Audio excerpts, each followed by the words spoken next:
इंसान को अपनी सूरत और शबीह पर पैदा किया। जब इंसान को पैदा किया तो उसके बाद इंसान ने गुनाह किया और खुदा के जलाल से महरूम हो गया। और एल खुदा का नाम यहूदी या इसराइली वो लेने से डरते, लिखने से डरते। जब भी वो लिखते किसी चीज के ऊपर, यानी सफ़े के ऊपर या किताब के ऊपर, और बाइबल के अंदर भी जब उन्होंने खुदा का नाम एल या एलोहीम लिखा तो उन्होंने उस पेंसिल को, उस कलम को जिससे वो लिखते थे, उस कलम को किसी और लफ्ज लिखने के लिए इस्तेमाल फिर दोबारा ना किया। जब खुदा का नाम लिख लिया एलोहीम तो उसके बाद उन्होंने कोई और दूसरा लफ्ज लिखने की जरूरत ना की। इतना पाकीज़ा खुदा ताला का नाम वो मानते, इतनी पाकीज़गी वो जानते कि उस पेंसिल, उस यानी कलम से भी कोई दूसरा लफ्ज वो नहीं लिखते थे। अगर वो कलम खराब हो जाती या कोई उसमें कोई खराबी आती या कोई मसला बन जाता तो वो कलम फिर भी फेंकते नहीं थे। इतनी पाकीज़गी, इतनी कदर, इतनी हया, इतनी इज्जत, इतना ज्यादा दर्जा, इतना ज्यादा बुलंद रुतबा खुदा के नाम को देते हैं, एलोहीम को देते हैं। आज भी उनकी जिंदगियों में उसका रुतबा बहुत ज्यादा है। और वो एलोहीम की जगह कोई दूसरा लफ्ज नहीं फिर लिखते थे उस कलम से, फिर उस कलम को तोड़ देते, उस निब को आगे से कलम को तोड़ देते और तोड़कर फिर उसको दफना देते, दफन कर देते मट्टी के अंदर, किसी चीज के अंदर लपेट कर, ताकि वो किसी जगह पर वो उसके वसीला से कुछ लिखे ना और कहीं ऐसा ना हो कि खुदा ताला का गजब जो है वो हमारी जिंदगियों पर आन पड़े। और खुदा की कदूसियत को वो इतना ज्यादा खुदा में वो मोहब्बत करते थे, अपनाते थे। और फिर उसके बाद देखा कि जब उन्होंने गुनाह किया तो बागे अदन से खुदा ने उनको बाहर निकाल दिया। क्या किया?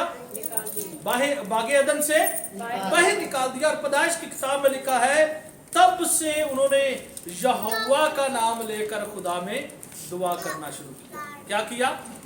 क्या नाम लेकर? यहोवा का नाम लेकर उन्होंने दुआ करना। कोई ये नया खुदा नहीं है, यहोवा जो है ये नया खुदा नहीं है, बल्कि एलोहीम की उस पाक बरकत के मुताबिक यहोवा के अंदर एक पिन्हा ज़ात थी जिसके मतलब है निजात देने वाला। यहोवा का मतलब है जिंदा खुदा। यहोवा का क्या मतलब है? जिंदा खुदा। लेकिन उसके अंदर निजात का तस्वर था कि वो जिंदा खुदा इस मौत में गए हुए इंसान को वो जरूर है मौत की गहराइयों से निकाल लाएगा और कब्र के अंदर जहां पर ये मर के जाता है उस कब्र में से जिंदा करेगा, क्योंकि मरा हुआ कोई भी जिंदा नहीं करता, इसलिए जिंदा खुदा ही जिंदा कर सकता है। इसलिए उन्होंने यहोवा का नाम लेकर दुआ करना शुरू कर दिया। Hallelujah, hallelujah. और वही यहोवा आज हमारी जिंदगियों में भी कायम और दायम है। वो यहोवा आज तक जो है सबको संभालता है। और यही यहोवा यीशु मसीह की ज़ाते अक़दस को भी बयान करता है, क्योंकि ज़ाते अक़दस खुदा यीशु मसीह की ये पहला लफ्ज़ यहोवा का है। आखिरी लफ्ज़ क्या है? हे है। पहला लफ्ज़ क्या है? ये है। और यीशु का लफ्ज़ जो है पहला वो क्या है? ये है। ये का वजन, ये का शुरू अगर आप पढ़े तो यहोवा की शॉर्ट फॉर्म है, शॉर्ट लफ्ज़ है जिसका मतलब है जिंदा खुदा।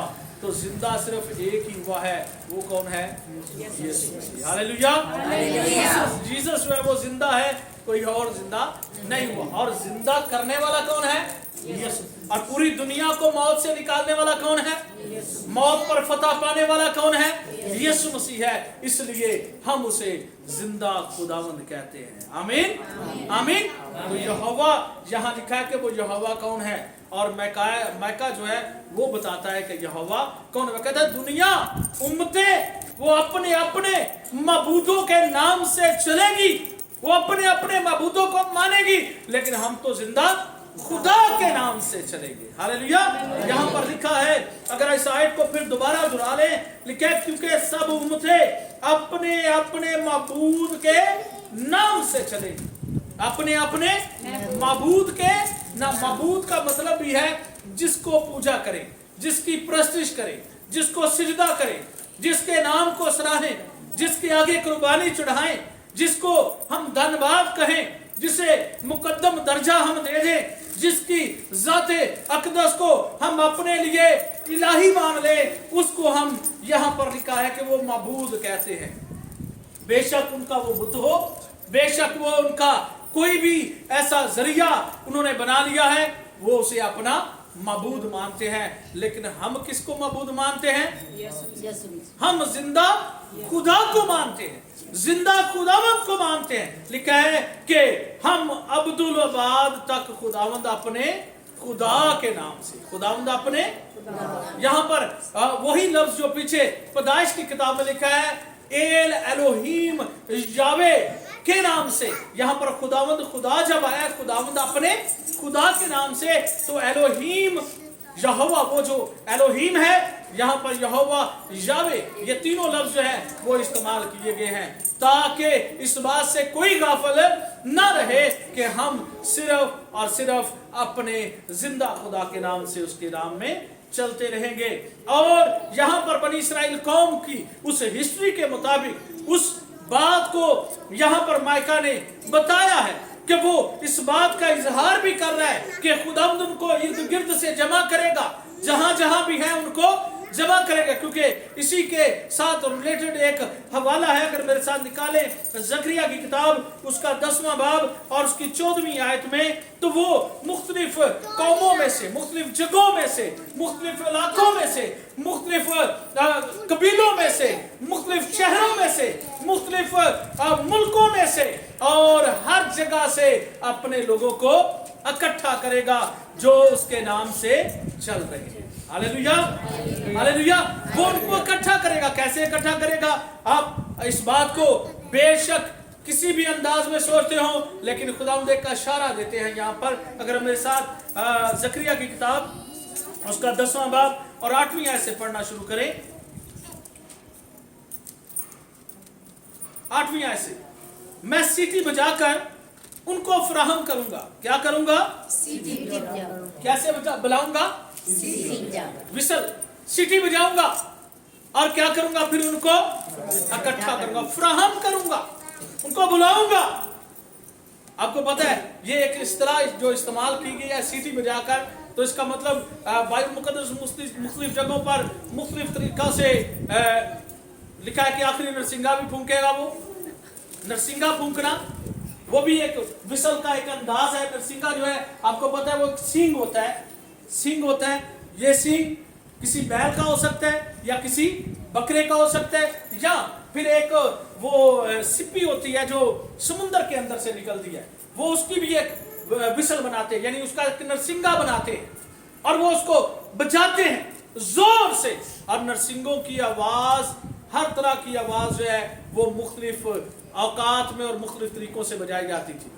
नरसिंगे का 2 दफा बजाना, नरसिंगे का 1 दफा बजाना, नरसिंगे का 3 दफा बजाना, ये बाइबल मुकद्दस में लिखा हुआ है। और इनके अंदाज से कोई नरसिंगा जंग के लिए था, कोई नरसिंगा अमन के लिए था, कोई नरसिंगा परस्तिश करने के लिए था, और कोई नरसिंगा जब बजाया जाता था सिर्फ लोगों को इकट्ठा करने के लिए। तो ये अंदाज अलग-अलग थे। तो यहाँ पर कौन सा नरसिंगा होगा?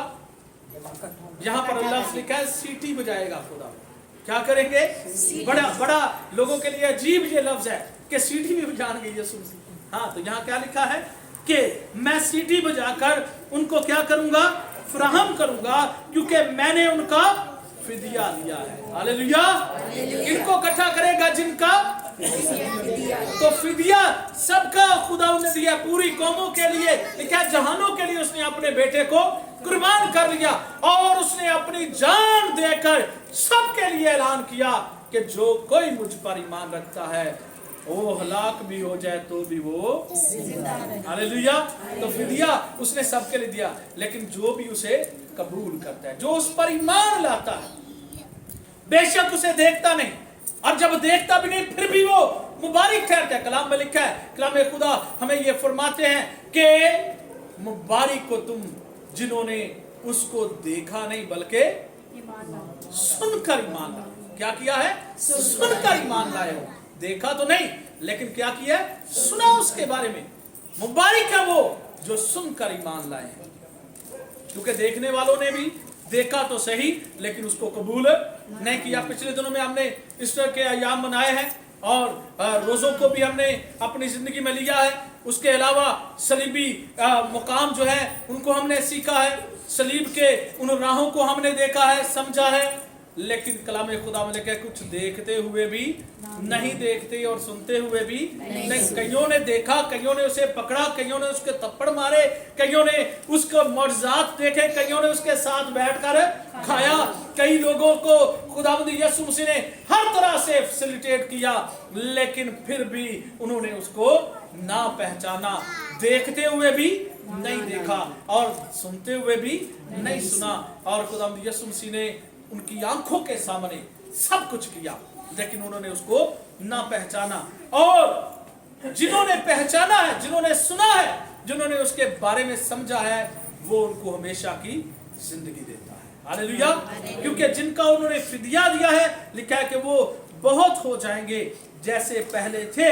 अगरचे मैंने उनको कौमों में परगंदा किया, तो भी वो उन दौर के मुल्कों में मुझे याद करेंगे, दूर के मुल्कों में मुझे याद करेंगे और अपने बाल बच्चों समेत जिंदा रहेंगे। हालेलुया। अब आज भी कोई लोग कहते हैं कि वो लोग मर गए, वो खत्म हो गए, उनका मुल्क खत्म हो गया, उनके निशान बाकी भी नहीं रहे।